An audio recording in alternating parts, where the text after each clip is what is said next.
Assalamualaikum warahmatullahi wabarakatuh. Kali ini topik yang akan saya sampaikan adalah tentang bagaimana membangun komunikasi yang efektif.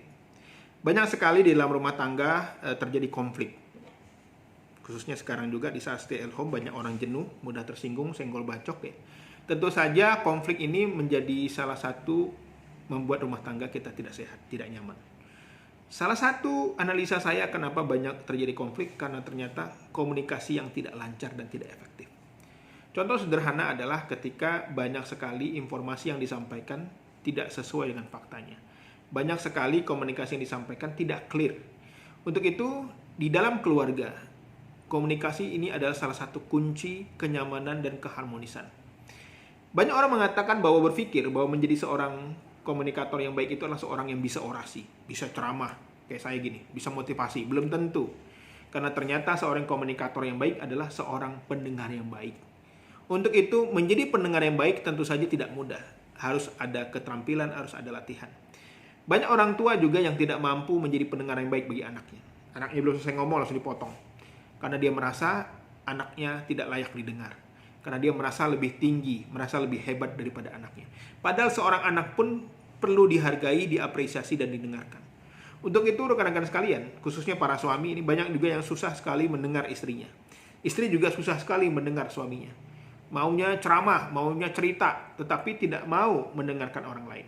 Untuk itu, dalam komunikasi itu yang terpenting adalah kemampuan kita untuk berempati, kemampuan kita untuk mampu mendengarkan orang lain. Yang kedua adalah dalam komunikasi efektif, juga komunikasi itu bukan soal bicara, tapi juga ada juga yang namanya visual, gestur, non-visual. Contohnya ini menjadi sederhana, contoh misalnya banyak tersenyum.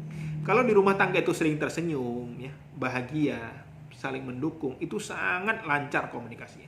Tapi kalau ada yang cemberut, ada yang menghindar, ada yang menutup kunci rumah, yang mengurung diri di kamar, ada yang tidak mau bicara, itu yang menjadi masalah dalam berkomunikasi. Untuk itu, kelelahan harus dihindari, karena kelelahan membuat kita terkadang menghambat komunikasi kita. Bila pasangan kita sedang ada masalah, capek, lelah, untuk menyelesaikan masalah ditunda dulu. Suruh dia istirahat, biarkan dia tidur, besok setelah dia segar, maka komunikasi dapat dilakukan. Karena dalam komunikasi, ketika orang lelah, sangat susah sekali menerima informasi. Dan yang ketiga, ada yang disebut dengan hambatan-hambatan komunikasi. Hambatan komunikasi dalam rumah tangga yang pertama sarana. Banyak sekarang suami istri enggan berbicara langsung, maunya megang handphone. Dan gadget sekarang sudah menjadi hambatan dan ancaman dalam rumah tangga karena banyak orang kecanduan, banyak orang yang tidak bisa mampu mengendalikan dirinya di sosial media. Untuk itu, di saat-saat seperti ini sangat rentan, di saat COVID-19 ini kita kecanduan gadget. Kita sibuk dengan gadget dan tidak peduli dengan anggota keluarga kita. Untuk itu gunakanlah waktu-waktu tertentu tanpa gadget. Setiap malam sebelum tidur, sampingkan gadget di hadapan pasangan kita. Lakukanlah komunikasi yang empatik, yang suportif, saling mendukung, memberi semangat, dan saling mendengarkan. Karena terkadang gadget membuat kita merasa jauh, padahal pasangan kita ada di samping kita. Dan terakhir, pesan saya adalah dalam berkomunikasi yang terpenting adalah saling menghargai dan mengapresiasi pasangan kita. Anak kita, suami kita, tetangga kita, mertua kita, orang tua kita. Mengapresiasi apa? Dengan cara berkomunikasi dengan yang lemah lembut, memanggil dengan bahasa yang baik, yang dia senangin, memuji, mengapresiasi. Ini yang menjadi salah satu kunci dalam berkomunikasi. Kalau dia respect, kalau dia senang, maka sangat mudah sekali menjalin hubungan. Karena kedekatan itu, bonding itu dibangun dari interaksi. Dan ini yang terpenting, khususnya juga bagi pasangan-pasangan LDR atau LDM ya, long distance marriage.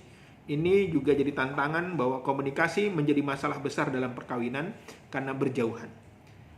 Yang sering ketemu aja sering salah paham, apalagi yang berjauhan. Untuk itu harus ada yang namanya manajemen komunikasi, manajemen cinta, tabungan cinta, agar ketika LDR itu bisa saling menjaga dan tetap komunikasi lancar. Untuk itu dalam berbicara, gunakanlah bahasa yang baik, jangan terburu-buru, clear, jelas perintahnya, dan mudah dipahami. Demikian juga dengan anak-anak kita. Terkadang anak-anak tidak melaksanakan tugas, bukan mereka tidak mau. Cuman karena mungkin caranya, waktunya, dan timing yang tidak tepat. Sehingga banyak sekali orang tua dan anak berkonflik gara-gara miskomunikasi. Demikian yang dapat saya sampaikan. Assalamualaikum warahmatullahi wabarakatuh.